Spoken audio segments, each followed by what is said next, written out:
El barón de Grozwig. De Charles Dickens. El barón von Koeldwethout, de Grozwig, Alemania, era probablemente un joven varón como cualquiera le gustaría ver uno. No es necesario que diga que vivía en un castillo, porque es evidente. Tampoco es necesario que diga que vivía en un castillo antiguo, pues, ¿qué varón alemán viviría en uno nuevo? Había muchas circunstancias extrañas relacionadas con este venerable edificio, entre las cuales no era la menos sorprendente y misteriosa el hecho de que cuando soplaba el viento, éste rugía en el interior de las chimeneas, o incluso aullaba entre los árboles del bosque circundante, o que cuando brillaba la luna, ésta se abría camino por entre determinadas pequeñas aberturas de los muros y llegaba a iluminar plenamente algunas zonas de los amplios salones y galerías, dejando otras en una sombra tenebrosa. Tengo entendido que uno de los antepasados del varón, que andaba escaso de dinero, le había clavado una daga a un caballero que llegó una noche pidiendo servidumbre de paso. Y se supone que estos hechos milagrosos tuvieron lugar como consecuencia de aquello. Y, sin embargo, difícilmente puedo saber cómo sucedió, pues el antepasado del varón, que era un hombre amable, se sintió después tan apenado por haber sido tan irreflexivo, y haber puesto sus manos violentas sobre una cantidad de piedras y maderos pertenecientes a un varón más débil, que construyó como excusa una capilla, obteniendo un recibo del cielo como saldo a cuenta. El hecho de haber hablado del antepasado del varón me trae a la mente los vehementes deseos de que se respete su linaje.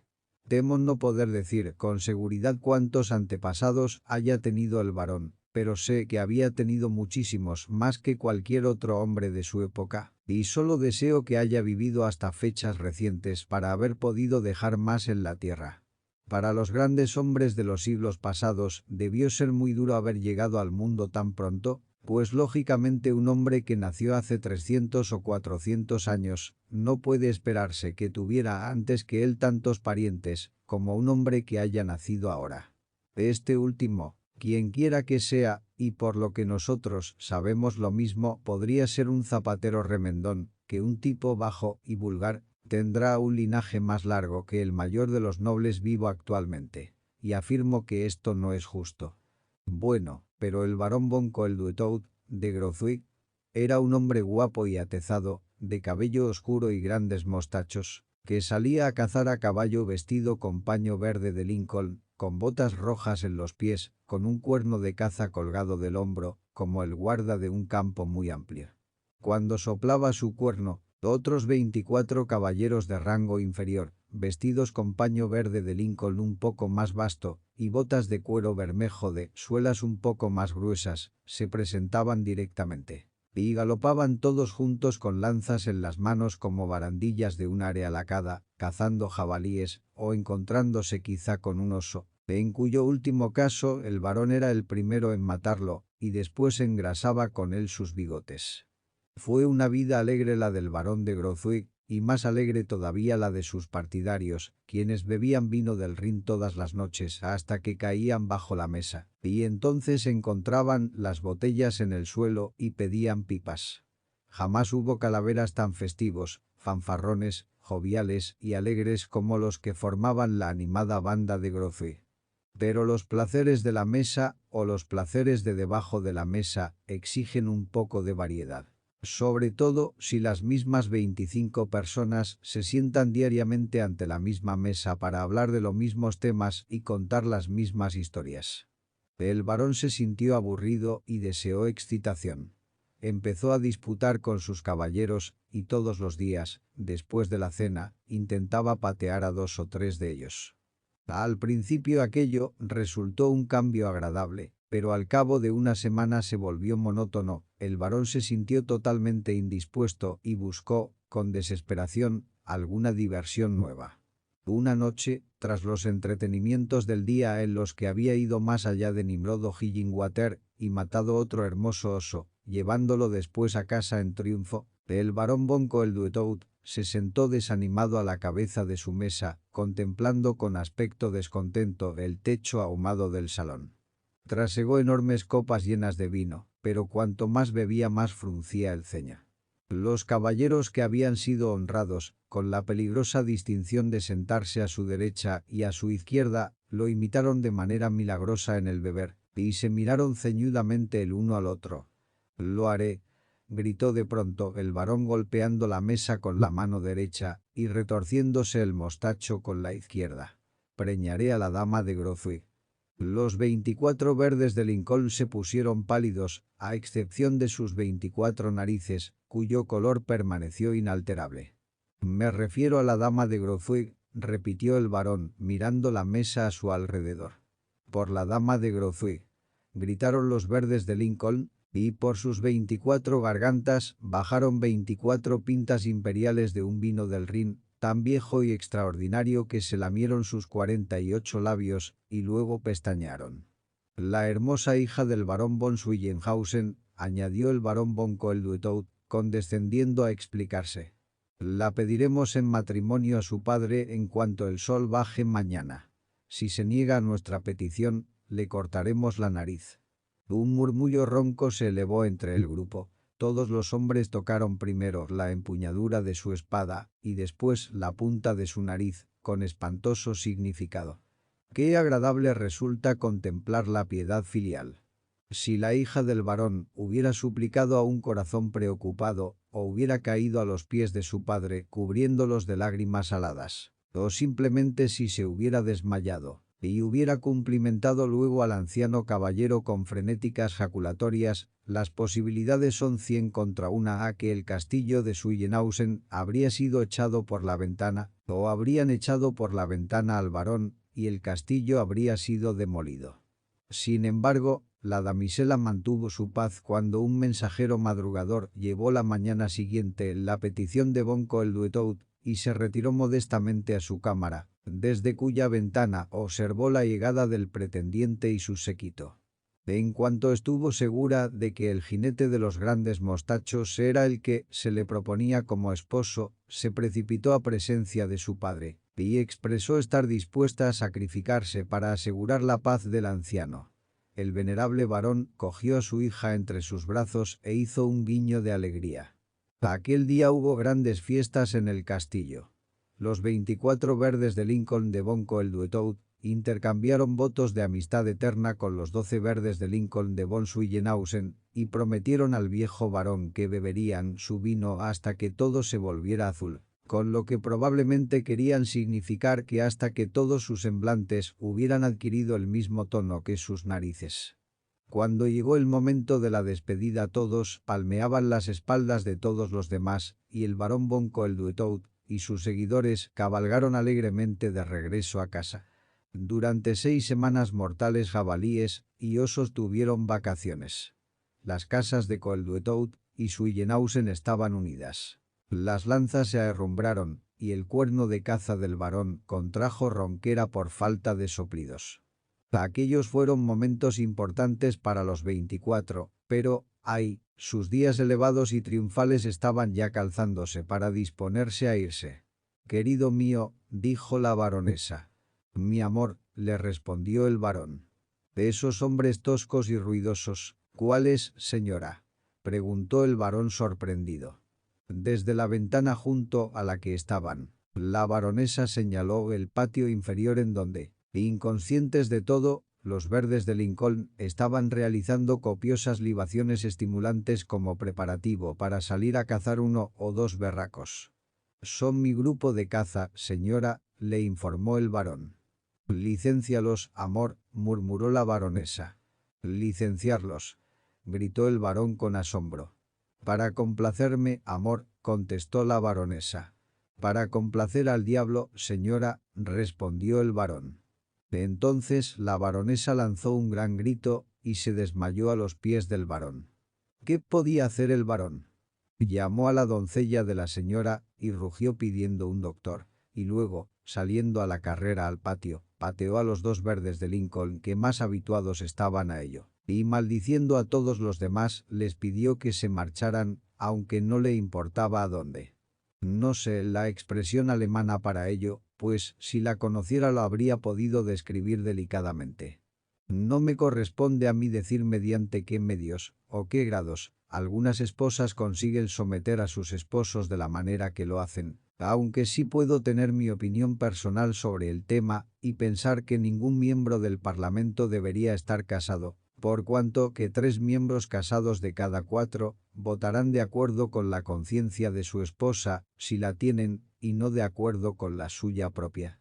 Lo único que necesito decir ahora es que la baronesa von Koeldwethout adquirió de una u otra manera un gran control sobre el barón von Koeldwethout y que poco a poco, trocito a trocito, día a día y año a año el barón obtenía la peor parte de cualquier cuestión disputada o era astutamente descabalgado de cualquier antigua afición.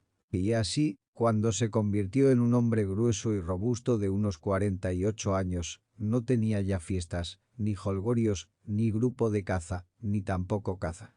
En resumen, no le quedaba nada que le gustara o que hubiera solido tener. Y así, aunque fue tan valiente como un león, y tan audaz como descarado, fue claramente despreciado y reprimido por su propia dama en su propio castillo de Grozue. Y no acaban aquí todos los infortunios del varón. Aproximadamente un año después de sus nupcias vino al mundo un varón robusto y joven, en cuyo honor se dispararon muchos fuegos artificiales y se bebieron muchas docenas de barriles de vino. Pero al año siguiente llegó una joven baronesa y cada año otro joven varón, y así un año tras otro, o un varón o una baronesa, y un año los dos al mismo tiempo, hasta que el varón se encontró siendo padre de una pequeña familia de 12. En cada uno de esos aniversarios la venerable baronesa von Suyenhausen se ponía muy nerviosa y sensible por el bienestar de su hija la baronesa von Koeldwethout, y aunque no se sabe que la buena dama hiciera nunca nada real que contribuyera a la recuperación de su hija, seguía considerando un deber ponerse tan nerviosa como fuera posible en el castillo de Grozwick y dividir su tiempo entre observaciones morales sobre la forma en que se llevaba la casa del varón y quejarse por el duro destino de su infeliz hija. Y si el varón de Grozwick, algo herido e irritado por esa conducta, cobraba valor y se aventuraba a sugerir que su esposa al menos no estaba peor que las esposas de otros varones, la baronesa von Suyenhausen suplicaba a todas las personas que se dieran cuenta de que nadie, salvo ella, simpatizaba con los sufrimientos de su hija. Y con aquello, sus parientes y amigos comentaban que con toda seguridad ella sufría mucho más que su yerno, y que si existía algún animal vivo de corazón duro, ese era el varón de Grozwick. El pobre varón lo soportó todo mientras pudo, y cuando no pudo soportarlo ya, más perdió el apetito y el ánimo, y se quedó sentado lleno de tristeza y aflicción.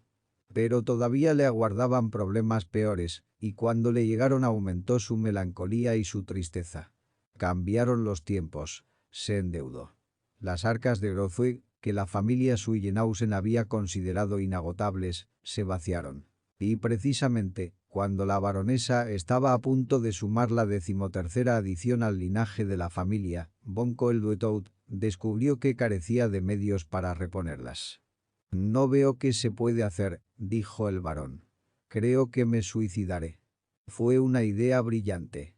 El varón cogió un viejo cuchillo de caza de un armario que tenía al lado, y tras afilarlo sobre la bota, le hizo a su garganta lo que los muchachos llaman una oferta.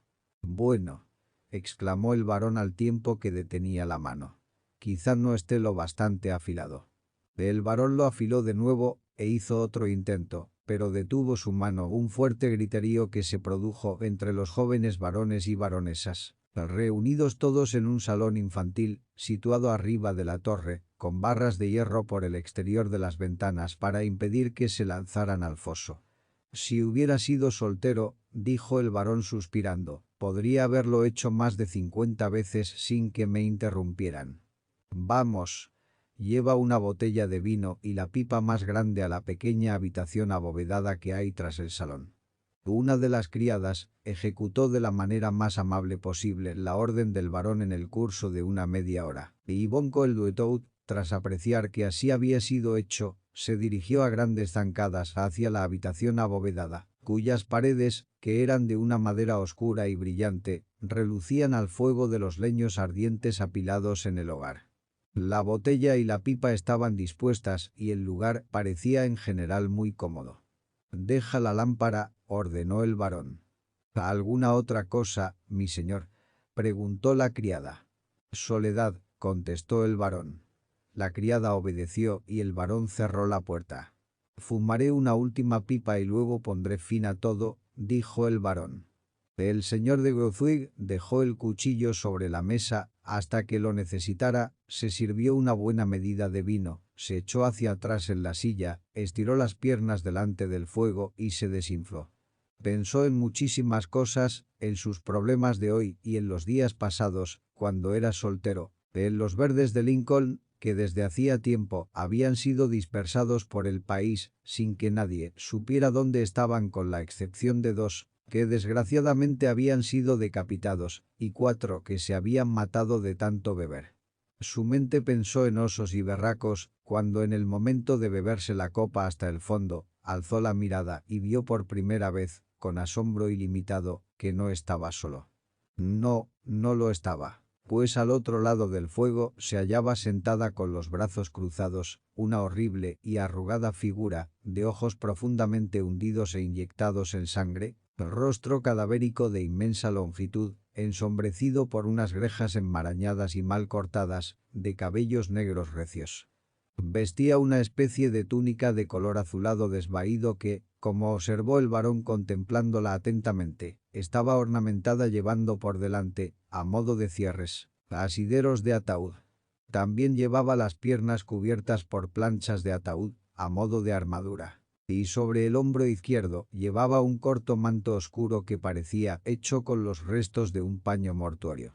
No prestaba atención al varón, pues miraba fijamente el fuego.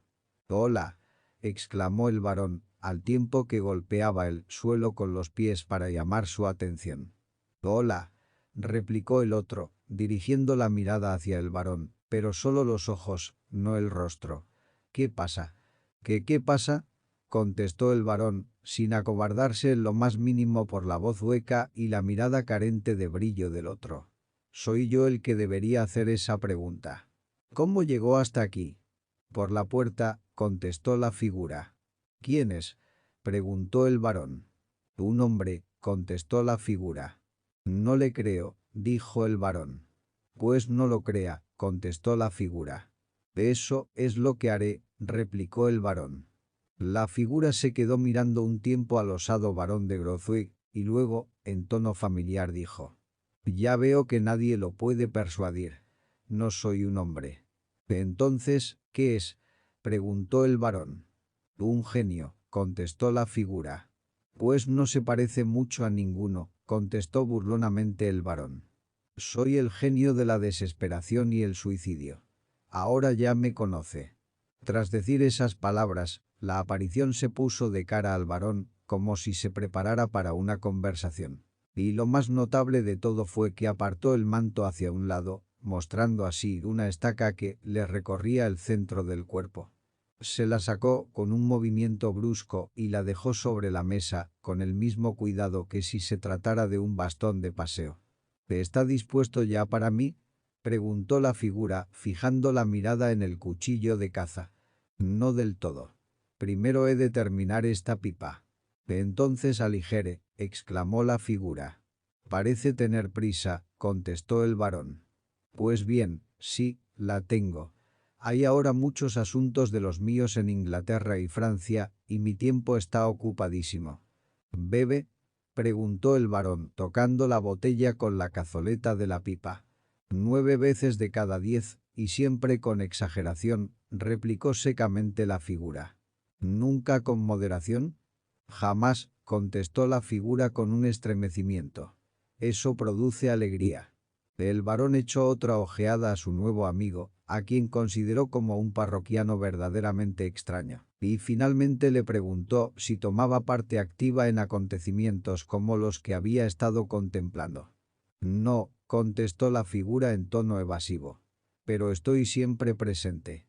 «Para contemplar imparcialmente, supongo», dijo el varón.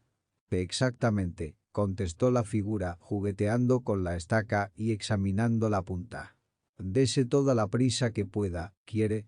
Pues hay un joven caballero que ahora me necesita, porque le aflige el tener demasiado dinero y tiempo libre, o eso me parece. ¿Va a suicidarse porque tiene demasiado dinero?, exclamó el varón, realmente divertido. Ja, ja. Esa sí que es buena. Aquella fue la primera vez que el varón se rió desde hacía mucho tiempo. Le ruego que no vuelva a hacer eso, le reconvino la figura, que parecía muy asustada. ¿Y por qué no?, preguntó el varón. Porque me produce un gran dolor. Suspire todo lo que quiera. Eso me hace sentir bien. Al escuchar la mención de la palabra, el varón suspiró mecánicamente. La figura, animándose de nuevo, le entregó el cuchillo de caza con la cortesía más encantadora. Y, sin embargo, no es mala idea un hombre que se suicida porque tiene demasiado dinero, comentó el varón al tiempo que sentía el borde del arma. Va, no mejor que la de un hombre que se suicida porque no tiene nada o tiene demasiado poco, contestó la aparición con petulancia. No tengo manera de saber si el genio se comprometió, sin intención alguna al decir eso, o si es que pensó que la mente del varón estaba ya tan decidida que no importaba lo que dijera. Lo único que sé es que el varón detuvo al instante la mano, abrió bien los ojos y miró como si en ellos hubiera entrado por primera vez una luz nueva. Bueno, la verdad es que no hay nada que sea lo bastante malo como para quitarse de en medio por ello, dijo Bon Codutot. Salvo las arcas vacías, gritó el genio. Bien, pero un día pueden llenarse de nuevo, añadió el varón. Las esposas regañonas, le reconvino el genio. Ah, se las puede hacer callar, contestó el varón. 13 hijos, gritó el genio. Seguramente no todos saldrán malos, replicó el varón. Evidentemente el genio se estaba enfadando bastante por el hecho de que de pronto el varón sostuviera esas opiniones, pero intentó tomárselo a broma y dijo que se sentiría muy agradecido hacia él si le permitía saber cuándo iba a dejar de tomárselo a risa. Pero si no estoy bromeando, nunca estuve tan lejos de eso, protestó el varón. Bueno, me alegra oír eso, respondió el genio con aspecto ceñudo. Porque una broma que no sea un juego de palabras es la muerte para mí. Vamos, abandone enseguida este mundo terrible. No sé, dijo el varón, jugueteando con el cuchillo. Ciertamente que es terrible, pero no creo que el suyo sea mucho mejor, pues no tiene aspecto de encontrarse especialmente cómodo. Eso me recuerda que me sentía muy seguro de obtener algo mejor si abandonaba este mundo. De pronto lanzó un grito y se incorporó. Nunca había pensado en esto. Concluya, gritó la figura castañeteando los dientes. Fuera, le contestó el varón. Dejaré de meditar sobre las desgracias, pondré buena cara y probaré de nuevo con el aire libre y los osos. Y si eso no funciona, hablaré sensatamente con la baronesa y acabaré con los von Schweigenhausen. Tras decir aquello, el varón volvió a sentarse en la silla y rió con tanta fuerza y alboroto que la habitación resonó. La figura retrocedió 1 o 2 pasos, mirando entretanto al varón con terror intenso, y después recogió la estaca, se la metió violentamente en el cuerpo, lanzó un aullido atemorizador y desapareció. Bon Coeldouet no volvió a verla nunca. Una vez que había decidido actuar, inmediatamente obligó a razonar a la baronesa y a los von Schweigenhausen, y murió muchos años después. No como un hombre rico que yo sepa, pero como un hombre feliz. Dejó tras él una familia numerosa que fue cuidadosamente educada en la caza del oso y el berraco, bajo su propia vigilancia personal. Y mi consejo a todos los hombres es que, si alguna vez se sienten tristes y melancólicos por causas similares, como le sucede a muchos hombres, contemplen los dos lados del asunto y pongan un cristal de aumento sobre el mejor. Y si todavía se sienten tentados a irse sin permiso, que primero se fumen una gran pipa y se beban una botella entera, y aprovechen el laudable ejemplo del barón de Grozui. Fin.